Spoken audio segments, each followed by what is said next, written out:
नमस्कार दोस्तों, स्वागत है आपका हमारे यूट्यूब चैनल पर।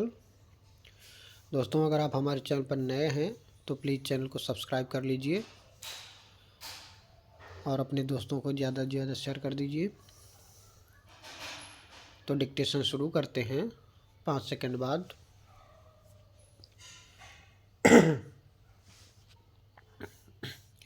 स्टार्ट।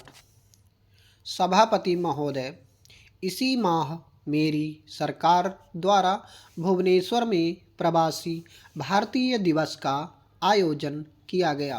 प्रवासी भाइयों बहनों की सुविधा सहूलियत हमारी प्राथमिकता है, इसलिए 6 नए दूतावास और 4 नए वाणिज्यिक दूतावास खोलने का निर्णय लिया गया है।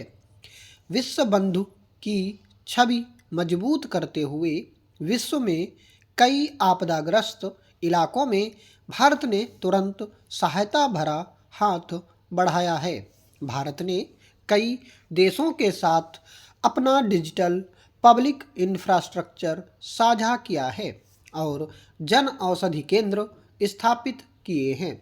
माननीय सदस्यगण, मेरी सरकार वर्तमान के साथ ही आने वाली पीढ़ियों को ध्यान में रखते हुए निर्णय भी ले रही है। हम देश को ग्रीन फ्यूचर, ग्रीन जॉब्स की तरफ ले जा रहे हैं।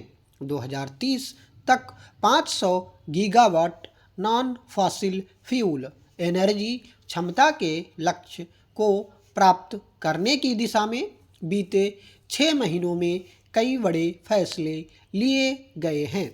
पीएम सूर्य घर मुफ्त बिजली योजना के अंतर्गत 75,000 करोड़ रुपए की लागत से रूफटॉप सोलर सिस्टम स्थापित किए जा रहे हैं।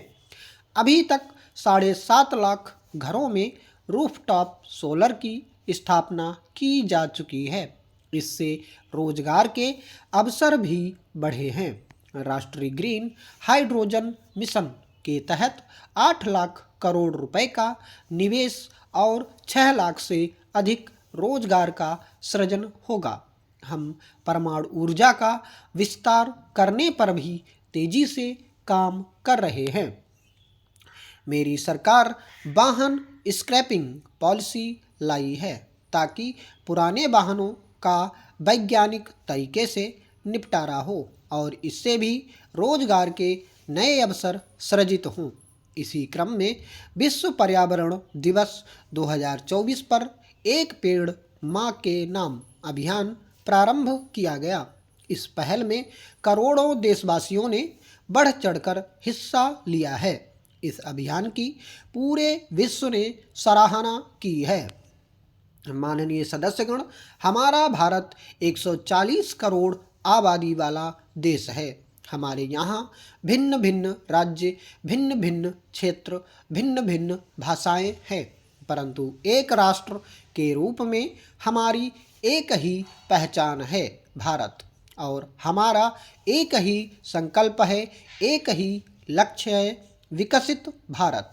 आने वाले वर्षों में देश को विकसित राष्ट्र बनाने के लिए हम सभी दृढ़ संकल्पित हैं। इस संकल्प में देश के शहीदों की प्रेरणाएं हैं, पूज्य बापू के मानवीय आदर्श हैं और सरदार पटेल जैसी माँ भारती की संतानों द्वारा हमें दिलाई गई एकता की शपथ है। हमें इन प्रेरणाओं को आगे रखते हुए एकता के इस सामर्थ्य से विकसित भारत के संकल्प को पूर्ण करना है।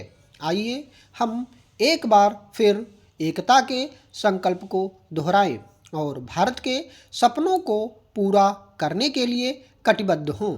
जब हम साथ मिलकर बढ़ेंगे तो हमारी भावी पीढ़ियां 2047 में अवश्य विकसित, सशक्त, समृद्ध और समर्थ भारत देखेंगी। आप सभी को बहुत बहुत शुभकामनाएं। मैं भारतीय लेखा परीक्षा एवं लेखा सेवा के सभी प्रशिक्षु अधिकारियों को बधाई देती हूँ। मैं भूटान की रॉयल ऑडिट अथॉरिटी के अधिकारियों को विशेष बधाई देती हूँ।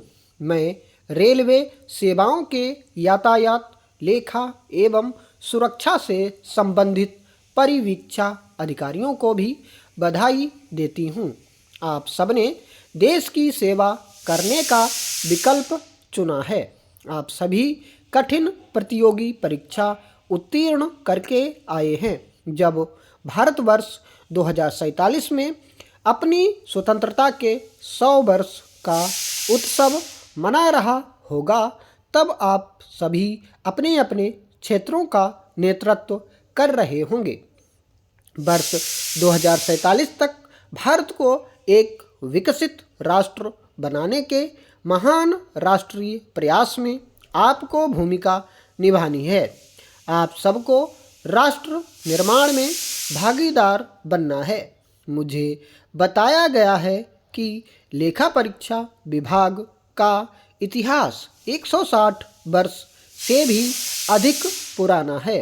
हमें इस बात का पूरा बोध होना चाहिए कि औपनिवेशिक सरकार और उनकी लेखा परीक्षा विंग का कार्य और दृष्टिकोण हमारे गणतंत्र में किए जाने वाले कार्य से बहुत अलग था।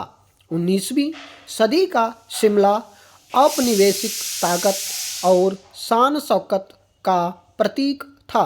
हालांकि हमारे संविधान को अपनाने के 75 वर्ष बाद हमें इस बात पर जोर देना है कि हम सब भारतीयों को अपने राष्ट्रीय लक्ष्यों को प्राप्त करने के लिए एक साथ आगे बढ़ना है।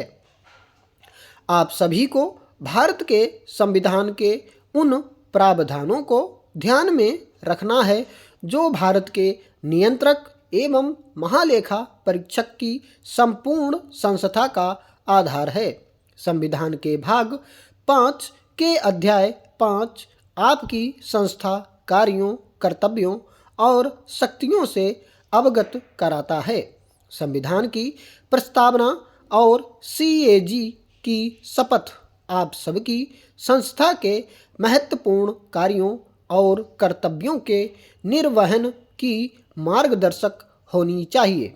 बाबा साहब अंबेडकर के अक्सर सीएजी के बारे में कहे जाने वाले कथन के पीछे के दर्शन को ध्यान में रखने की आवश्यकता है।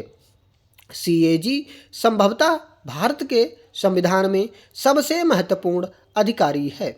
यह एक महत्वपूर्ण संकेत है कि उच्चतम न्यायालय के न्यायाधीश और सीएजी द्वारा ली जाने वाली शपथ एक ही है। यह वित्तीय शासन के क्षेत्र में निष्पक्षता और न्याय सुनिश्चित करने में आपकी महत्वपूर्ण भूमिका की ओर इशारा करता है। आपको हितधारकों को नवीन समाधानों के साथ मार्गदर्शन और सुविधा प्रदान करनी है। दोस्त, दार्शनिक और मार्गदर्शक के रूप में आपका कार्य मॉनिटर और नियंत्रक जितना महत्वपूर्ण होगा, वित्तीय उपयुक्तता और आर्थिक उत्पादकता को साथ लेकर चलना होगा। आपको दोनों उद्देश्यों को साथ लेकर चलने के तरीके पता लगाने हैं। मुझे विश्वास है कि आप अपने शीतकालीन अध्ययन दौरे और पूरे प्रशिक्षण कार्यक्रम का सर्वोत्तम उपयोग करेंगे। आपके बैच के साथियों द्वारा आप सभी की ओर से साझा किए जाने वाले अनुभवों से मुझे पता चलता है कि आप गर्व, देशभक्ति और जिम्मेदारी के भाव से कार्य करेंगे। भारत की जनसंख्या का एक बड़ा हिस्सा प्रतिदिन रेल से यात्रा करता है।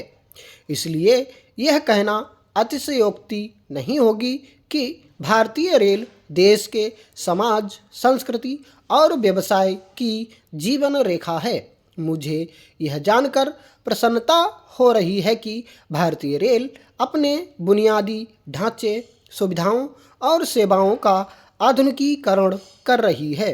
रेल सेवा अधिकारियों के रूप में आपको हमारी मोबिलिटी में तेजी लाकर हमारी अर्थव्यवस्था के विकास में तेजी लाने में प्रमुख भूमिका निभानी है। रेलवे सेवाओं से बड़ी संख्या में लोगों के दैनिक जीवन की गुणवत्ता का निर्धारण होता है। मुझे पता चला है कि रेलवे सुरक्षा बल भारतीय रेल प्रबंधन सेवा के लेखा और यातायात विंग के अधिकारी यहाँ हैं।